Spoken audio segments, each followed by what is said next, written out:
இன்னைக்கு என்ன பார்க்க போறோம் அப்படின்னு பாத்தீங்கன்னா, இப்ப குழந்தை பிறந்த உடனே 7ஆம் நாள் வந்து காப்பு போடுவோம். ஸோ அதுக்கு பண்ற காப்பரிசி, அதே மாதிரி மூக்குத்தினா காது குத்தினாலும் வந்து இந்த காப்பரிசி பண்ணுவோம். ஸோ அதுதான் எப்படி பண்றதுன்னு பார்க்க போறோம். விஆர் வேர்ல்ட் நேயர்களுக்கு வணக்கம். இன்னைக்கு விஆர் கிச்சன்ல காப்பரிசி எப்படி பண்றதுன்னு பார்க்கலாம். அதுக்கு முன்னாடி அதுக்கு தேவையான இன்கிரீடியன்ட்லாம் என்னென்னு பார்த்துட்டு வந்துடலாம் வாங்க. செகப்பரிசி 1/2 கப், துருவின வெல்லம் 1/2 கப், 1 டேபிள் ஸ்பூன் கடலைப்பருப்பு, சுக்கு பொடி 1/4 டீஸ்பூன், ஏலக்காய் பொடி 1/2 டீஸ்பூன், பல்லுபல்லா கட் பண்ண தேங்காய் 1 டேபிள் ஸ்பூன், நெய் 1 டேபிள் ஸ்பூன்.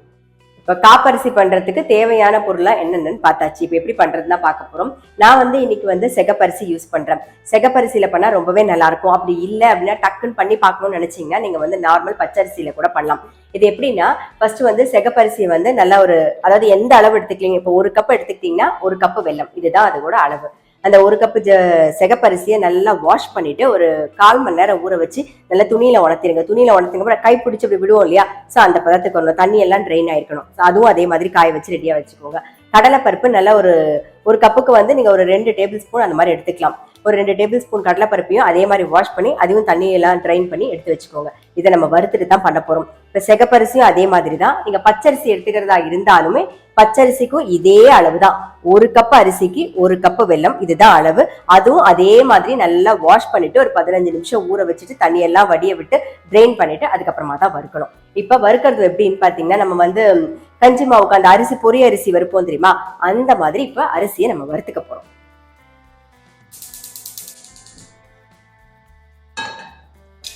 நான் வந்து காப்பரிசி அலம்பிட்டு அதே மாதிரி ட்ரெயின்லாம் பண்ணி தண்ணியெல்லாம் வடிய விட்டு ரெடியா எடுத்து வச்சிருக்கேன். இப்போ இதை வறுத்துக்கலாம்.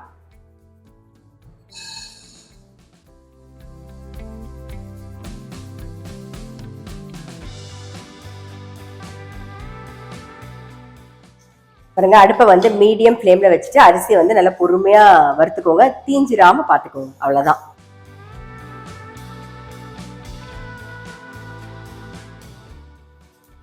பாருங்க, அரிசி வந்து பொரியிற சவுண்டு கேக்குது பாருங்க. சோ இந்த மாதிரி நல்லா பொரிஞ்சு வரணும்.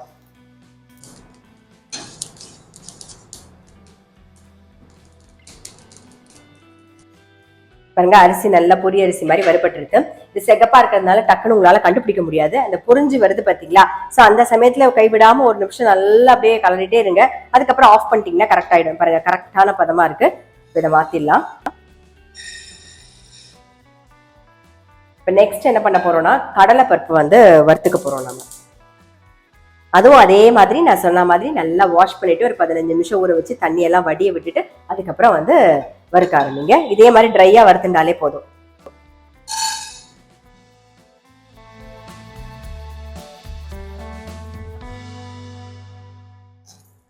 பாருங்க, கடலைப்பருப்பு வந்து நல்லா வறுபட்டுருது. நான் அடுப்பை ஆஃப் பண்ணிட்டேன். இதையும் வந்து அந்த அரிசியோடய சேர்த்துக்கலாம். இப்போ என்ன பண்ண போறோம்னா, நம்ம வந்து வெல்லம் வந்து கரைக்கணும். அதுக்கு முன்னாடி வந்து ஒரே ஒரு ஸ்பூன்ல வந்து தேங்காயை முதல்ல வறுத்து எடுத்துக்கலாம். நம்ம அதாவது ஒரே ஒரு ஸ்பூன் நெய் விட்டு தேங்காயை வறுத்து எடுத்துக்கலாம்.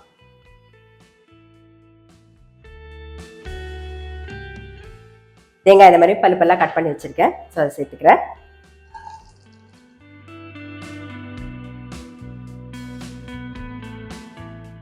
பாருங்க, தேங்காய் வந்து நல்லா வறுபட்டுருது. நான் அடுப்பையும் ஆஃப் பண்ணிட்டேன். இப்போ எடுத்துடலாம்.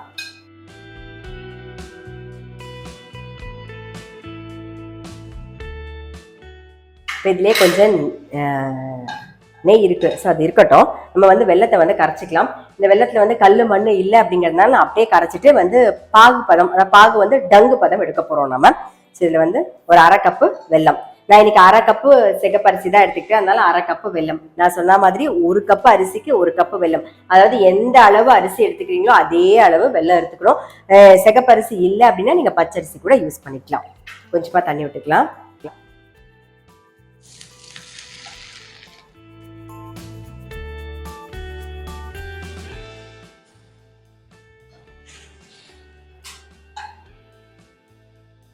கொஞ்சமா தண்ணியில் விட்டு பார்க்கலாம்.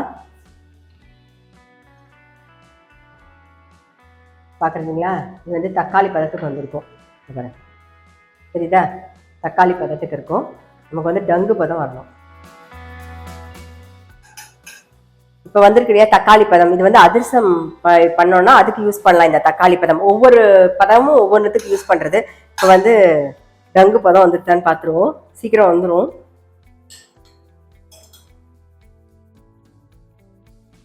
பாருங்க, இதுதான் நல்லா உருட்டு வரும். டங்குன்னு போட்டால் சத்தம் வரும் பாருங்க, கேட்குதா? சரி, இந்த மாதிரி டங்குன்னு சத்தம் வரணும். பதம் வந்தாச்சு. இப்போ என்ன பண்ண போறோம்னா, நம்ம வறுத்து வச்சுக்கோங்களே அரிசி, இதுக்கு சேர்க்கறதுக்கு முன்னாடி கொஞ்சம் சுக்கு பொடி போட்டுடலாம். கொஞ்சம் சுக்கு பொடி, அப்புறம் ஏலக்காய் பொடி, இதையும் சேர்த்து அரிசி வறுத்து அரிசி கடலைப்பருப்பெல்லாம் சேர்த்து நல்லா மிக்ஸ் பண்ணிடும்.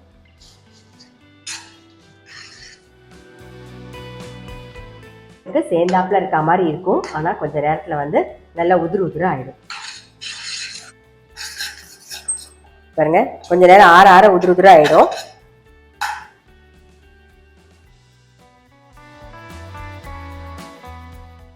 தேங்காய் வந்து வறுத்து வச்சிருக்கோம் இல்லையா, அதை சேர்த்துடலாம். நம்மளுடைய காப்பரிசி ரெடி.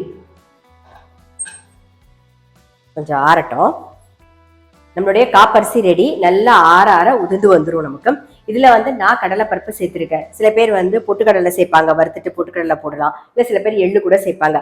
பட் ட்ரெடிஷ்னலா நாங்க இந்த மெத்தட்ல தான் பண்றது. ஸோ கண்டிப்பா வந்து ட்ரை பண்ணி பாருங்க. ரொம்ப ரொம்ப சிம்பிள். இதுல முக்கியமா அளவு நான் வந்து இன்னொரு வாட்டியே சொல்றேன். நானு நீங்க வந்து 1 கப் அரிசி எடுத்துக்கிட்டீங்கன்னா 1 கப் வெல்லம், ரெண்டும் சரிசமமா இருக்கணும். இப்போ 1 கப் அரிசிக்கு ஒரு டேபிள் ஸ்பூனோ இல்லை 2 டேபிள் ஸ்பூனோ நீங்க கடலைப்பருப்பு எடுத்துக்கலாம். கடலைப்பருப்பு எடுத்துக்கல, நாங்க பொட்டுக்கடலை சேர்ப்போம் அப்படின்னு சொன்னா நீங்க பொட்டுக்கடலை சேர்த்துக்கலாம். ஸோ அது வந்து உங்களுடைய விருப்பம், டோட்டலி அது ஆப்ஷனல். ஆனா அதே மாதிரி வெல்லமும் வந்து கரைச்சிட்டு இந்த பதம் வந்து டங்கு பதம் வந்ததுக்கு அப்புறம் அடுப்பை ஆஃப் பண்ணிட்டு உடனே நீங்க வறுத்து வச்சிருக்கிற அரிசி கடலைப்பருப்பு எல்லாத்தையும் சேர்த்து நல்லா போட்டு கை விடாம மிக்ஸ் பண்ணிட்டு அப்படியே விட்டுருங்க. ஆறுனதுக்கு அப்புறம் உதுத்து பார்த்தீங்கன்னா உதுரு உதுரா வந்துடும். ஸோ ரொம்ப ரொம்ப சிம்பிள். காப்பரிசி எப்படி பண்றதுன்னு பார்த்துருப்பீங்க. டெஃபினட்டா வந்து ட்ரை பண்ணி பாருங்க. அது மட்டும் இல்ல, விஆர் வேர்ல்ட் சேனலை சப்ஸ்கிரைப் பண்ணுங்க, லைக் பண்ணுங்க, ஷேர் பண்ணுங்க. நான் விஆர் கிச்சன்ல அடுத்த ஒரு ரெசிபியோட உங்களை சந்திக்கிறேன். பாருங்க, நம்மளோட காப்பரிசி வந்து ரெடி ஆயிட்டு நல்லா ஆற ஆற உதிர்ந்து வந்துடும். பாருங்க, தெரியுதா உங்களுக்கு? நல்லா உதிர்ந்து இருக்கும். ஸோ டேஸ்ட் ரொம்ப பிரமாதமா இருக்கும். இது வரைக்கும் ட்ரையே பண்ணலன்னா டெஃபினட்டா ட்ரை பண்ணி பாருங்க.